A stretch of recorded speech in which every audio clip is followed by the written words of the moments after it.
আসসালামু আলাইকুম। সংবাদে আপনাদের সবাইকে স্বাগত জানাচ্ছি। আমি ফিরোজ তোহা। শুরুতেই সংবাদ শিরোনাম জানিয়ে দেব এই মুহূর্তে হাতে পাওয়া সর্বশেষ গুরুত্বপূর্ণ আপডেট বাংলা সংবাদ। শুরুতেই থাকছে প্রতি সেকেন্ডে রাবার বুলেট ছুড়লেও শেষ হতে ৫ বছর সময় লাগবে। একথা বলেছিলেন আলী আরাফাত। দেশ তখন উত্তাল, মারা গেছে বেশ কিছু শিক্ষার্থী। আন্দোলনরত শিক্ষার্থীদের সঙ্গে মিলেমিশে একাকার জনতা। ক্ষমতায় টিকে থাকতে তখন মরিয়া শেখ হাসিনার সরকার। পেটুয়া পুলিশ বাহিনীকে গুলির নির্দেশনা দেওয়া হয়েছে। নজিরবিহীন হত্যাকাণ্ডকে আড়াল করতে নানা ধরনের হুমকি ধুমকিতে ব্যস্ত ছিলেন তৎকালীন তথ্য ও সম্প্রচার প্রতিমন্ত্রী মোহাম্মদ আলী আরাফাত। ছাত্র জনতার চূড়ান্ত আন্দোলনের মধ্যে তিনি বলেছিলেন, সরকার যদি প্রত্যেক সেকেন্ডে রাবার বুলেট ছোড়ে তারপরও শেষ হতে সময় লাগবে ৫ বছর। ছাত্র জনতার আন্দোলনের সময় আলী আরাফাত আরও বেশ কিছু চাঞ্চল্যকর বক্তব্য দিয়ে সমালোচিত হয়েছিলেন। কি ছিল তার সেসব বক্তব্য, চলুন দেখে নেওয়া যাক।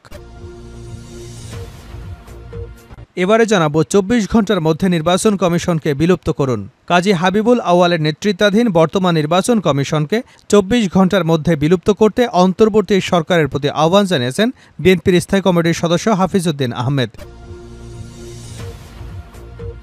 জানাবো ডম্বুর বাঁধের পর ফারাক্কার গেটও খুলে দিয়েছে ভারত। ত্রিপুরার ডম্বুর বাঁধের গেট খুলে দিয়ে বাংলাদেশের পূর্বাঞ্চলকে ভয়াবহ বন্যায় ভাসিয়ে দেবার পর ভারত ফারাক্কার সবগুলো গেট খুলে দিয়েছে বলে অভিযোগ করেছেন বিএনপির জ্যেষ্ঠ যুগ্ম মহাসচিব রুহুল কবির রিজভী। তিনি বলেন, ভারত পরিকল্পিতভাবে অশুভ উদ্দেশ্য নিয়ে একাজ করছে।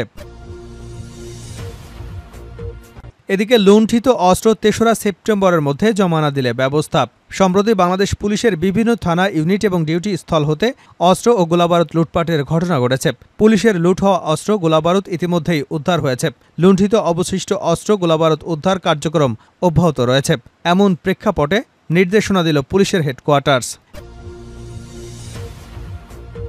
এদিকে শেখ হাসিনার বিরুদ্ধে আরও ৪ হত্যা মামলা।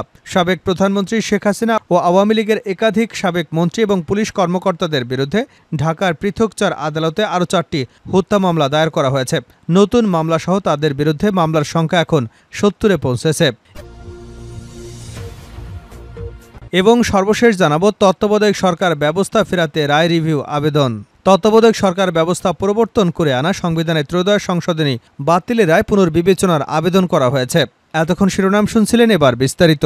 প্রিয় দর্শক, আপনি যদি এই চ্যানেলে নতুন হয়ে থাকেন, ভিডিওটি দেখতে দেখতে চ্যানেলটি সাবস্ক্রাইব করে আমাদের সঙ্গে থাকুন।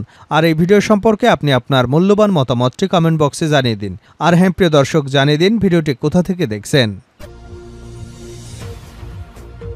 ২৪ ঘন্টার মধ্যে নির্বাচন কমিশনকে বিলুপ্ত করুন হাফিজউদ্দিন আহমেদ। কাজী হাবিবুল আউয়ালের নেতৃত্বাধীন বর্তমান নির্বাচন কমিশনকে ২৪ ঘন্টার মধ্যে বিলুপ্ত করতে অন্তর্বর্তী সরকারের প্রতি আহ্বান জানিয়েছেন বিএনপির স্থায়ী কমিটির সদস্য হাফিজউদ্দিন আহমেদ। তিনি বলেন, গণতন্ত্র উত্তরণ করতে হলে ২৪ ঘন্টার মধ্যে এ নির্বাচন কমিশনকে বিলুপ্ত করেন। এরা জনগণের নির্বাচন কমিশন না। এ নির্বাচন কমিশন দিনের ভোট রাতে করেছে, একদিন আগেই করেছে। আজ মঙ্গলবার দুপুরে জাতীয় প্রেস ক্লাবে জাতীয়তাবাদী মৎস্যজীবী দলের উদ্যোগে এক আলোচনা সভায় হাফিজউদ্দিন আহমেদ এমন আহ্বান জানান। তিনি গণতন্ত্রের উত্তরণে রাজনৈতিক দলগুলোর সঙ্গে দ্রুত সংলাপে বসার কথাও বলেন। হাফিজউদ্দিন আহমেদ বলেন, প্রধান উপদেষ্টা এবং উপদেষ্টা পরিষদের কাছে আমাদের অনুরোধ হলো, এদেশের জনগণের অংশীদার হলো পলিটিক্যাল পার্টিগুলো। যদি গণতন্ত্র চান, পলিটিক্যাল পার্টিগুলোর সঙ্গে কথা বলুন। সংসদে অতীতে প্রতিনিধিত্ব আছে, এ ধরনের রাজনৈতিক দল অতীতে প্রতিনিধিত্ব পেয়েছে, তাদের সঙ্গে দ্রুত সংলাপ করুন। কিভাবে গণতন্ত্র উত্তরণ করা যায়, রাজনৈতিক দলগুলোর সঙ্গে আলাপ করে তাদের কাছ থেকে সুপারিশ গ্রহণ করুন। পতিত স্বৈরাচারের প্রতিবিপ্লব রুখতে প্রধান উপদেষ্টাকে কঠোর হওয়ার আহ্বান জানান অবসরপ্রাপ্ত মেজর হাফিজউদ্দিন আহমেদ। তিনি বলেন, এই বিপ্লব সফল পরিণতির দিকে যাক, আমরা এটাই চাই। প্রধান উপদেষ্টা ডক্টর মোহাম্মদ ইউনূস, আপনি আমাদের গৌরব, আপনি শক্ত হন, নিজেকে দুর্বল ভাববেন না। বাংলাদেশের জনতা আপনাদের সঙ্গে আছে। সুতরাং কোনো দুর্বৃত্ত যাতে বাংলাদেশ অধিকার করতে না পারে, সেজন্য আপনারা ভূমিকা রাখবেন। বিপ্লবী চরিত্র গ্রহণ করে বিপ্লবীর মতো বাংলাদেশের সেবা করবেন, এটাই আমরা আশা করি। ছাত্র জনতার বিপ্লবের বিরুদ্ধে প্রতিবিপ্লব রুখতে সবাইকে সতর্ক থাকার আহ্বান জানিয়ে বিএনপির স্থায়ী কমিটির নবনিযুক্ত নেতা বলেন, ভবিষ্যতে কেউ যদি প্রতিবিপ্লব শুরু করতে চায়, ভারতের আশ্রয় গ্রহণকারী আওয়ামী লীগ নেত্রী শেখ হাসিনা ও তার পতিত সরকারের সদস্যরা এই বিপ্লবের বিরুদ্ধে প্রতিবিপ্লব করতে গেলে বর্তমান সরকারের উচিত হবে প্রথমে বিজিবিকে ডাকা।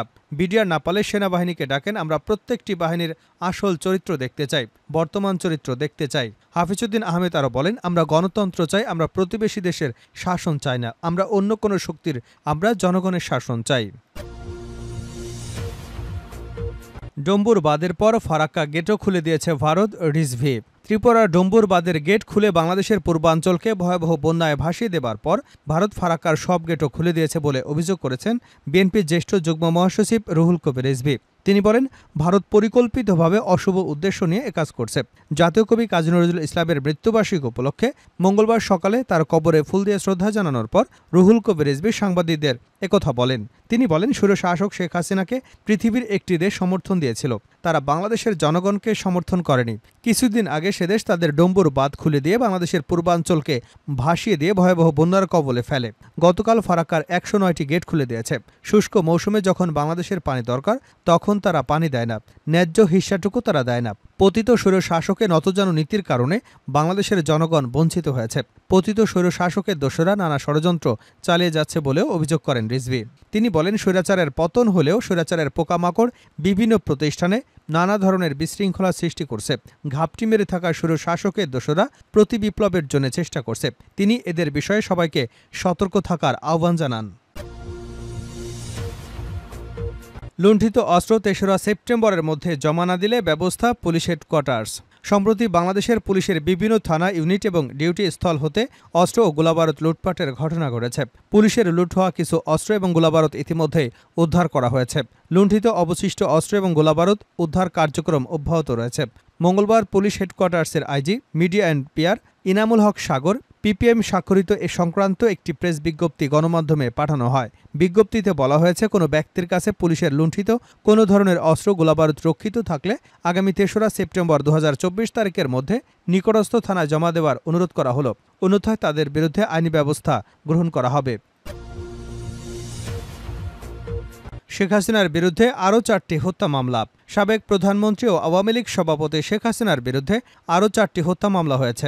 মঙ্গলবার ঢাকার চিফ মেট্রোপলিটন ম্যাজিস্ট্রেট আদালতে এসব মামলা হয়েছে।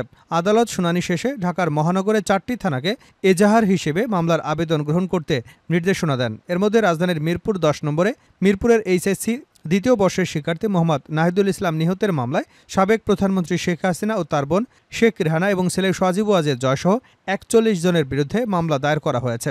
ঢাকার মেট্রোপলিটন ম্যাজিস্ট্রেট মোহাম্মদ মেহেদী হাসানের আদালতে নাহিদুলের ভাই মোহাম্মদ সবুজ এ আবেদন করেন। আদালতে মামলার জবানবন্দি গ্রহণ করে অভিযোগটি মিরপুর থানা পুলিশকে এজাহার হিসেবে গ্রহণের নির্দেশ দেন। তত্ত্বাবধায়ক সরকার ব্যবস্থা ফেরাতে রায় রিভিউ আবেদন। তত্ত্বাবধায়ক সরকার ব্যবস্থা প্রবর্তন করে আনা সংবিধানে ত্রয়োদশ সংশোধনী বাতিলের রায় পুনর্বিবেচনার আবেদন করা হয়েছে। সুপ্রিম কোর্টের আপিল বিভাগের বিচারপতি মোহাম্মদ আশফাকুল ইসলামের চেম্বার আদালতের অনুমতি নিয়ে মঙ্গলবার এ আবেদন করা হয়েছে।